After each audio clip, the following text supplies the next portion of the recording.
Salut les amis, j'espère que vous allez bien. Vous êtes nombreux à m'avoir demandé un nouvel épisode des fautes de français dans les chansons. Je sais que beaucoup d'entre vous attendaient ce nouvel épisode.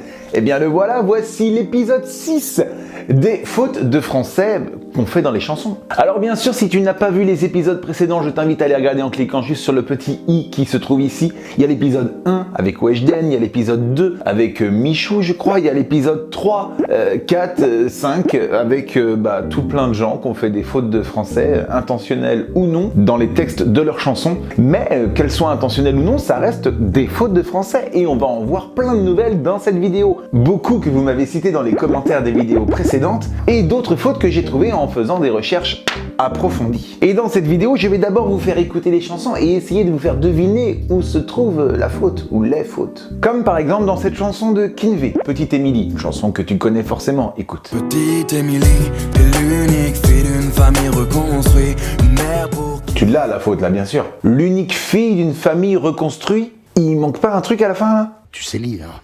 Ouais. Alors il est où le U de l'ambulance? Tête de nœud. Il y a un U dans ambulance. Une famille reconstruite, ça serait plus logique. Et attends, 3-4 phrases plus loin, écoute bien. Prunelle ne pouvait pas vivre l'une sans elle. Il ne pouvait pas vivre l'une sans elle. Ouais, alors là, c'est plus du tout une faute. Toi, il n'y en a pas parlé français. Mais toi progresser. Toi améliorer ta langue dans notre pays. Il ne pouvait pas vivre l'un sans l'autre, ou l'une sans l'autre. Ou il ne pouvait pas vivre sans elle. L'une sans elle, ça ne veut rien dire. Hein. Excuse-moi, Kinvey. Hein. C'est ça, qu'est-ce qu'il faut que je fasse, non? C'est ça, qu'est-ce qu'il faut que je fasse? Allez, on passe tout de suite à un autre auteur, quelqu'un qui est un génie de l'écriture et qui s'appelle Stromae. Eh bien, dès le début de sa chanson Te Quiero, il y a quand même quelque chose qui cloche. Un jour je l'ai vu, j'ai tout de suite su qu'on allait devoir faire ces jeux absurdes. Que con. D'accord. J'ai tout de suite su que qu'on allait devoir... Ok, parfait. Alors, normalement, c'est j'ai tout de suite su qu'on allait devoir, ou alors, si tu veux garder le même nombre de syllabes, t'aurais pu à la limite dire que l'on allait pouvoir, que qu'on, que l'on, ça passait. Bon, après, vous allez me dire, peut-être qu'il a voulu écrire comme si c'était une hésitation, comme quand on parle. Je pense que qu'on devrait faire ça, que qu'on. Mais ça, c'est généralement quand on parle, pas quand on l'écrit dans une chanson. Le doute m'habite. Allez, on passe tout de suite au groupe Section d'Assaut, avec leur chanson Avant qu'elle parte. Alors déjà dans le titre, on est moyen, ça devrait être avant qu'elle ne parte, mais bon, on va rien dire. Écoutez. À tous ceux qui ont encore une mère, dites-leur que vous les aimez.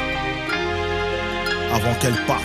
Alors, j'aimerais que vous répondiez à une question, Section d'Assaut. Combien de mamans on a chacun? Alors, c'est juste pour savoir. Hein. Non, parce qu'en toute logique, si vous avez encore une mère, il faudrait dire, dites-lui que vous l'aimez. Avant qu'elle ne parte, je rappelle. Mais dites-leur que vous les aimez, ça veut dire qu'on a plusieurs mamans. Donc je vais toutes leur dire que je les aime. Alors certes, il y a la maman, il y a la belle-maman, il y a la femme de la belle-maman, mais je pense pas que c'était ce que vous vouliez dire.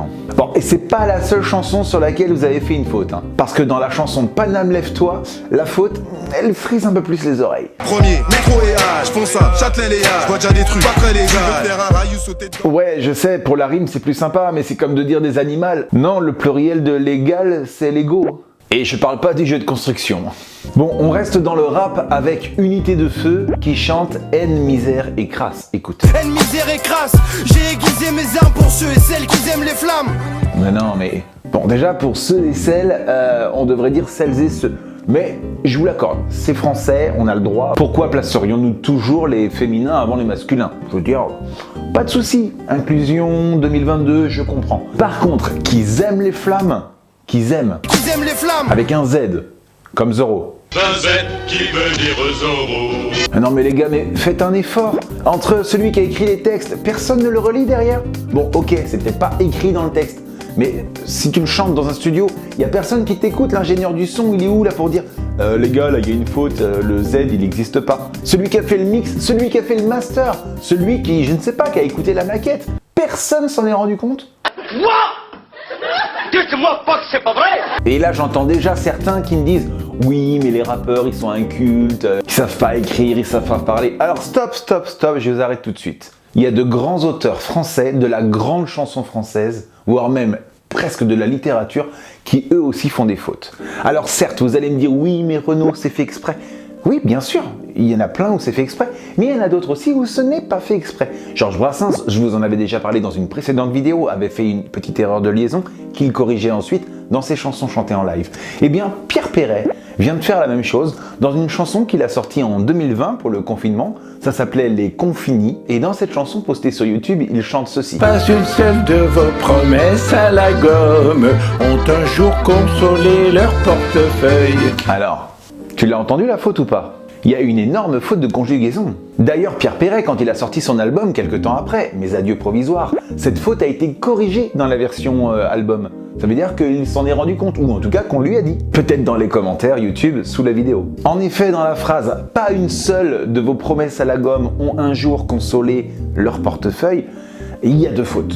Déjà, il manque la négation, non, un jour, mais c'est pas une seule, donc singulier. Pas une seule de vos promesses à la gomme n'a un jour consolé leur portefeuille. Écoutez la version album. Pas une seule de vos promesses à la gomme n'a un jour consolé leur portefeuille. Ah bah oui Pierre, ça sonne mieux aux oreilles. Il y a une petite faute qui existe dans énormément de chansons et ça me stresse les oreilles, c'est quand on rajoute des muets à la fin des mots qui n'en ont pas. C'est le cas par exemple de Claudio Capéo dans sa chanson Riche, une chanson où il s'adresse à son fils.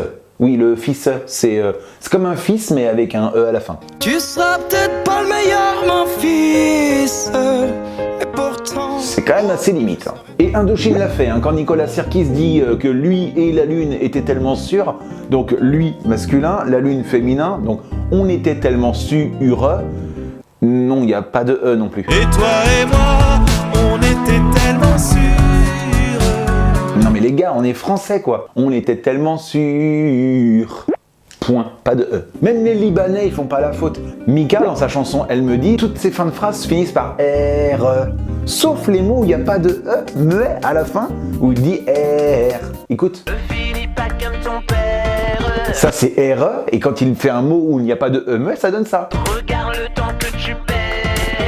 Bah ouais, c'est pas la même rime, mais c'est plus joli à l'oreille. Donc les gars, la prochaine fois, on prend exemple sur Mika. Et si pour les prochaines chansons vous le faites les gars, je vous dis déjà merci. Merci, tout court. Allez, on écoute maintenant une chanson qui a été un réel carton en France, une chanson de Kim K, Lilali. Encore 10 minutes, je suis au boulot. Si je pourrais l'arrêter, cette chaîne mécanique. Attends, j'avance un peu dans la chanson, tu vas voir, elle insiste. Si je pourrais m'échapper, j'irais au Pacifique. J'avance encore, il y en a une troisième, c'est la même. Si je pourrais me défouler, une évasion physique. Non mais Kim K, c'est la règle du conditionnel, on l'apprend tous à l'école. Les si n'aiment pas les ré. Donc si je pourrais, ça n'existe pas. Si je pouvais l'arrêter, pas si je pourrais. Vous vous souvenez de cette chanson de Lily Allen qui s'appelle 22, en français 22, quand elle chante en featuring avec Ours, le fils de Souchon, et essayez de deviner où se trouve la faute. Dit que sa vie se réduit à un petit étui, assis par terre et pas très fier. Alors, est-ce que tu as trouvé la faute dans ce couplet? On parle d'une fille, hein. Du début à la fin, c'est elle. Donc, assis par terre, il faut l'accorder. Assise par terre. Tu l'avais trouvé ou pas la faute? Nous croyons que vous sachiez des choses, Graham. Et moi, je vais vous faire montrer que qu'est-ce que je dis, c'est qu'est-ce qu'il faut retenir.